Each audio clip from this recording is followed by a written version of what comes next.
ఎడమగట్టు కాలువ టన్నెల్ దగ్గర ప్రమాదం జరిగింది. 3 మీటర్ల మేర పైకప్పు పడిపోయింది. ఎడమవైపు సొరంగం దోమలపెంటలోని 14వ కిలోమీటర్ దగ్గర ఈ ప్రమాదం సంభవించింది. 4 రోజుల క్రితం ఎడమవైపు సొరంగం వద్ద మళ్లీ పనులు ప్రారంభం కాగా ఈవేళ ఉదయం పైకప్పు కూలింది. ఇందులో పలువురు కార్మికులు చిక్కుకున్నట్లు సమాచారం. ఈ అంశంపై మరిన్ని అప్డేట్స్ని స్పెషల్ కరెస్పాండెంట్ రాజ్ కుమార్ అందిస్తారు.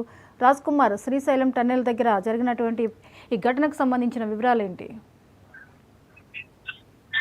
జ్యోతి 5 సంవత్సరాల క్రితం తర్వాత కూడా ఇప్పుడు శ్రీశైలం ఎడమగట్టు కాలువ వద్ద కూడా పనులు ప్రారంభించడం జరిగింది. కాసేపటి క్రితం ఆ ఘటనా స్థలానికి మాత్రం కొద్దిగా జూపల్లి కృష్ణారావుతో పాటు ఉత్తమ్ కుమార్ రెడ్డి కూడా చేరుకోవడం జరిగింది. శ్రీశైలం లెఫ్ట్ క్యాప్ దగ్గర అంటే 3 మీటర్ల వరకు టన్నెల్ మొత్తం కూడా పైకప్పు కుంగడం జరిగింది. దీనికి పనులు ప్రారంభించిన సమయంలో దాదాపు 7 కార్మికులు అందులో ఉండడం జరిగింది. సహాయక చర్యలు ప్రారంభించారు అధికారులు. మొత్తానికి మాత్రం నాగర్ కర్నూలు జిల్లాలోని దోమలపెంట సమీపంలో ఈ పనులు కూడా జరుగుతా ఉన్నాయి. ఈ పనులు జరుగుతున్న తరుణంలో ఒక్కసారిగా కూడా పైకప్పు 3 మీటర్ల మేర కుంగడంతో ఒక్కసారిగా అందులో ఇరుక్కుపోవడం జరిగింది చాలా మంది కార్మికులు.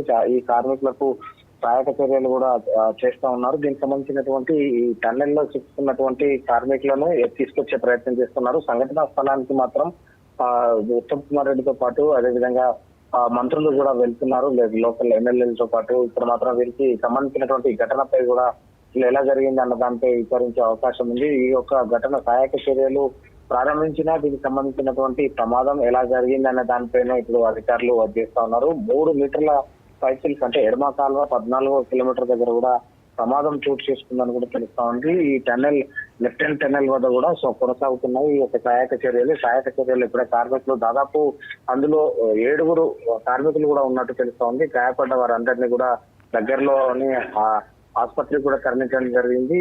ఎస్ఎల్బిసి టన్నెల్ లో ఉన్నటువంటి 3 మీటర్ల మేర కూడా కుంగడం జరిగింది. కాబట్టి దీని ప్రమాదం సమయంలో కూడా టన్నెల్లో దాదాపు 40 మంది కార్మికులు కూడా పనిచేస్తా ఉన్నారు. దీనికి టన్నెల్లోని రెంగులు కింద కూడా ప్రమాదం జరిగింది. కాబట్టి కుంగడంతో అంటే ఏదైతే లోపల దానికి సంబంధించినటువంటి కార్మికులు 40 మందిలో ఎంతవరకు అంటే 7 మాత్రం లోపల చెప్పుకున్నారని తెలుస్తోంది. ఘటనపై ఇప్పటికే వివరాలు సేకరిస్తున్నారు. దానికి సంబంధించినటువంటి సంఘటన స్థలానికి మంత్రి జూపల్లితో పాటు ఉత్తమ్ కుమార్ రెడ్డి కూడా బయలుదేరుతున్నారు.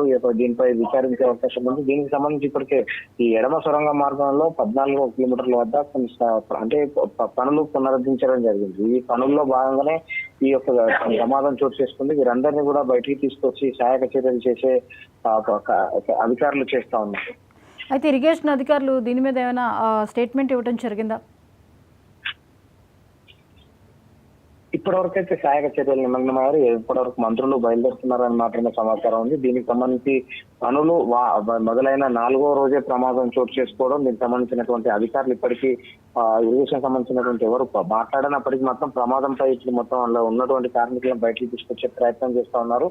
దీనిపై రాష్ట్ర మంత్రులు కూడా బయలుదేరి అసలు ఎలా జరిగిందన్న దానిపై కూడా ప్రత్యక్షంగా చూసి అధికారుల నిర్లక్ష్యమా లేదంటే అక్కడ ఉన్నటువంటి జరిగిన తప్పిదం ఎవరిది అనేది మాత్రం ఇప్పుడు మంత్రులు చేసే అవకాశం ఉంది. అధికారుల తప్పిదం ఉంటే ఊరుకునే ప్రసక్తి లేదని కూడా మంత్రులు చెప్తున్నటువంటి పరిస్థితులలో మంత్రులు కొద్దిసేపట్లో సంఘటనా స్థలానికి చేరుకొని క్షతగాతులను పరామర్శించనున్నారు. దానికి సంబంధించినటువంటి సహాయక చర్యలు కూడా ప్రారంభించారు. ఇరిగేషన్ అధికారులు దీనికి సంబంధించినటువంటి ఎలా జరిగిందన్న ఒక బృందం కూడా ఏర్పాటు చేస్తున్నారు. టన్నెల్లో అంటే ఏదైతే ఆ టన్నెల్ లోపల ఏదైతే ఇరుక్కుపోయినటువంటి కార్మికులను బయటికి తీసుకొచ్చే ప్రయత్నం చేస్తా ఉన్నారు. దీనిపై ఇప్పటి వరకు మాత్రం ఇరిగేషన్ అధికారులు ఎవరు మాట్లాడినప్పటికీ మాత్రం సహాయక చర్యలు ముమ్మరంగా కొనసాగుతుంది.